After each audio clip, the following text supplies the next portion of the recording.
Why are people afraid of the dark? It's probably because we don't know what's out there. It's not really the dark that scares us. It's the unknown that may be lurking in the dark. That's one reason change is so difficult. It's not the change that scares us. It's the unknown impacts that change may bring, and that can paralyze us. The tools we teach in the Ranching for Profit School help our graduates make the unknowns more known, and that takes a lot of fear out of change. Let me give you a quick example. In the evenings after class, our instructors work with the students to help everyone apply the concepts they learned to their own business. We won't crunch the numbers for you, but we will go over the numbers with you to make sure you understand the planning process and to discuss what the numbers mean. Well, one evening after class, there was one rancher who looked particularly stressed. When I asked what was wrong, he told me that his calculations showed that his ranch was losing over $100,000 and that by applying the RFP concepts that he'd learned in class, it looked as though he could turn things around. If his calculations were correct, that $100,000 loss could turn into a $200,000 profit. Well, that's great, I said. So what's the problem? Garbage in, garbage out, he said. I don't have any confidence in my numbers. Well, that's understandable. When we work with people after hours at the school, we encourage them to make projections for what they plan to do next year. You can't do anything about what's already happened.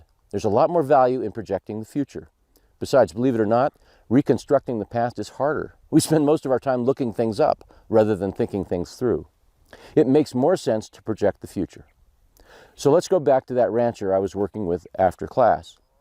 I asked him how far off he thought he might be. Are you 50% out of whack, I asked. No, I'm not that far off, he said. Could you be 20% off, I asked. He didn't think so. What about 10%? Could you be 10% off? That's very possible, he said. So I asked him to increase his estimate of total cost by 10% and reduce his total income by 10%. A minute later, he saw that even this ultra-conservative scenario was still $200,000 better than his current situation. Here's the rest of the story. His initial estimates were off.